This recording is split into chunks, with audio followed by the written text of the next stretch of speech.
Dito mga paps, no, kakabit tayo ng isang set ng filter at engine breather. So yung pula ng fittings mga paps is nakabit ko na. So ito yan, yung sa fittings na kinakabit ko na. So hawak ko lang dito yung cellphone mga paps, kaya isang kamay lang yung gamit ko. Kaya ang gagawin ko na lang dito is hinihinto-hinto na lang yung video. So dito mga paps, kakabit ko yung engine breather. So ayan, hinahanapan ko siya ng pwesto kung saan pwede. So wala akong pinat ko na lang.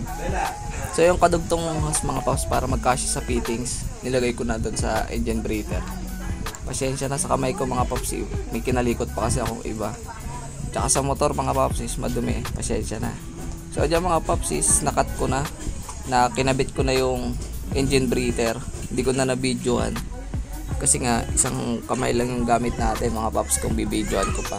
Wala akong phone stand mga paps. So dito naman mga paps is nakabit ko na yung engine breather. Next natin yung air filter mushroom, yung rod. Yan mga paps. So hindi ko siya binili ng isang set mga paps. Tingi-tingi ako mga paps kasi mahal kapag isang set, lalo na kung Shopee, maabot ng 750 yan. Sa rod mushroom mga paps, ang bili ko dyan 108. Sa fittings 99. Sa engine breather 45.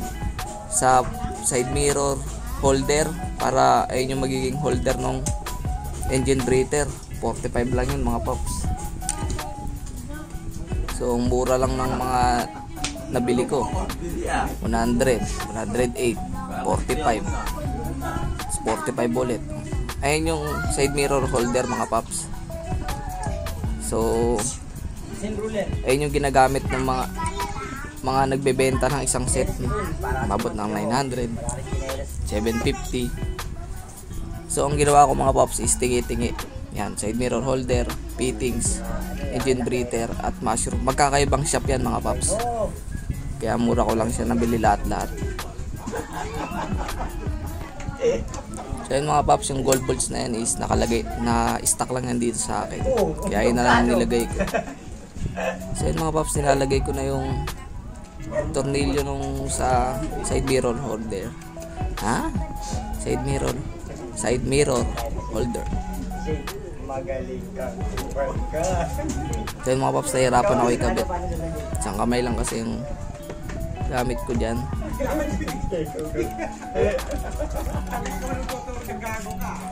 Yan, kung nakita nyo mga paps, puro alikabok yung motor. Madumi na talaga. Halos lagpas na isang linggo yan, hindi nalilinisan. Nga pala mga paps, hindi ko na pinakita sa inyo or binidyoan kung paano ko tinanggal yung airbox na stock. Is kaya nyo naman din yun mga paps. So para hindi na umaba yung video, hindi ko na siya binidyoan. Binidyoan ko na lang is yung paano pagkabit ng engine breather at mushroom. So kaya nyo naman yung mga paps. Hindi na kayo pumunta ng mekaniko, dali lang naman yan, diskarte lang.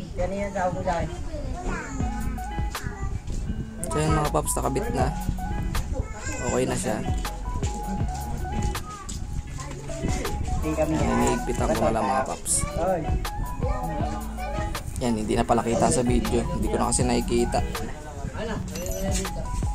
Patingin ako sa hinihigpitan. So yun mga paps, tapos na. So ayun na yung kinalabasan niya mga paps. Ayan. Ayan siya. So kaya itsura niya mga paps kapag nakalagay na kanyang mga filter sa murang halaga. So yun mga paps, maraming salamat. Subscribe.